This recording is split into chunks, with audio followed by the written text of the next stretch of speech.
एक बार फिर से लंबी बहस जो है छिड़ चुकी है पुलिस की एफआईआर की भाषा को लेकर। ये जो पुलिस की एफआईआर की भाषा है इसमें उर्दू और फारसी और उसके साथ साथ में जो है अरबी भाषा का प्रयोग किया जाता है। ये एक एफआईआर मेरे हाथ में जिसमें कई तरीके के जो टिपिकल वर्ड हैं वो इसमें लिखे गए हैं जो एफआईआर को लिखवाने वाला परिवादी भी नहीं समझ सकता। इसको लेकर लंबी बहस जो है छिड़ी आ रही है कि हिंदी भाषा का प्रयोग क्यों नहीं हो रहा है। पुलिस से ही जानते हैं इसके बारे में। सर मेरे साथ हैं अभी सुनील प्रसाद जी।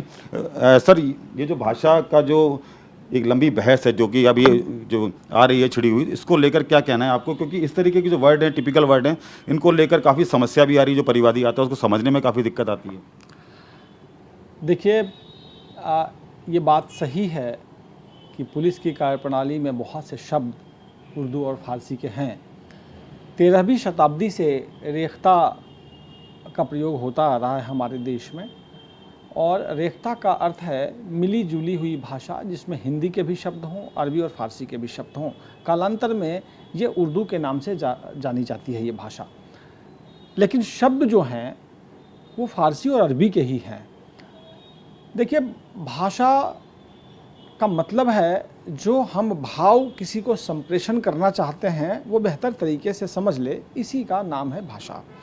आज हिंदुस्तान में 300-400 बोलियां बोली जाती है क्षेत्रीय भाषाओं को मिला के।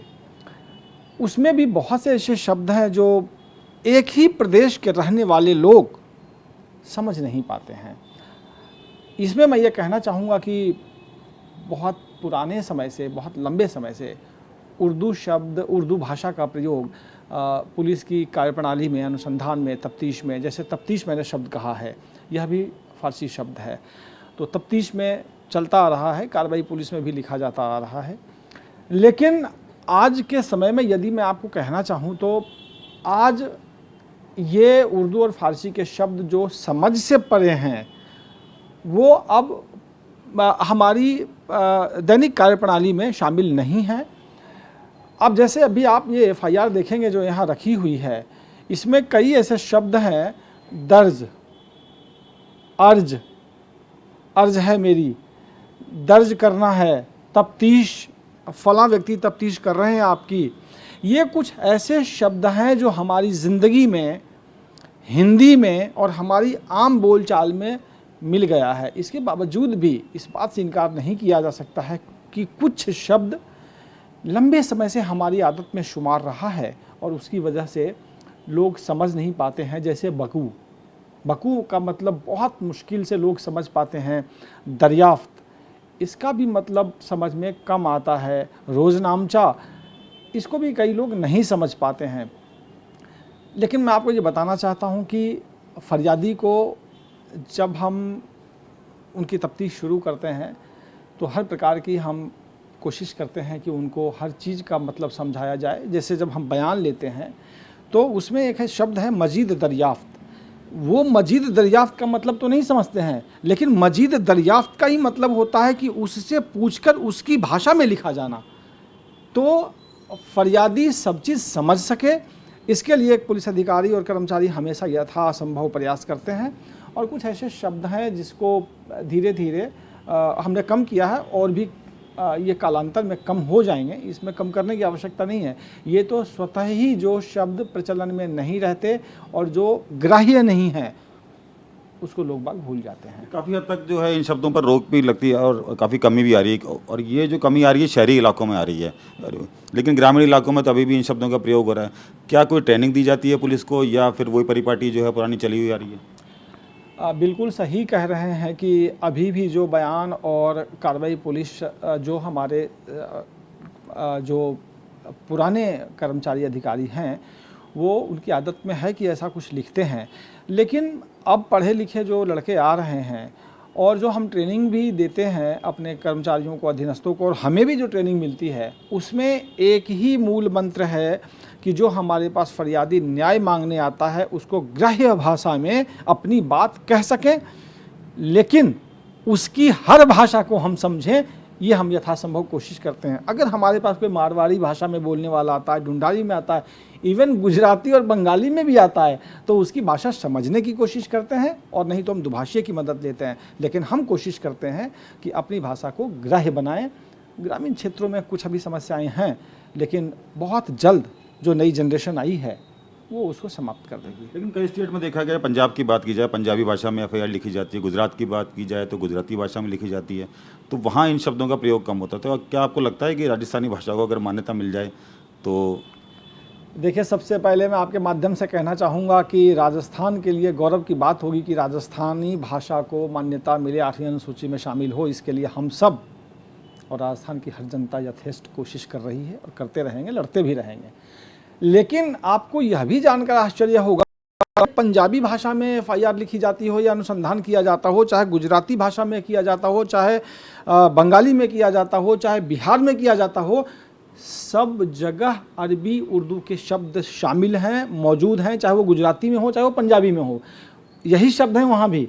आप उसकी लिपि देख रहे हैं सिर्फ। और बात अरबी और फारसी को लेकर नहीं है, बात उन शब्दों को लेकर है जो आम बोलचाल की भाषा में हमारे जीवन में घुल गए और कुछ लंबे समय से जो राजकाज की भाषा रही है। जैसा कि आप जानते हैं, रेख्ता बहुत लंबे समय से राजकाज की भाषा भी रही है, तो कुछ शब्द अब भी प्रचलन में है। मैं उम्मीद करता हूं कि बहुत ही जल्द ऐसे शब्द जो ग्राह्य नहीं है ख़त्म हो जाएंगे।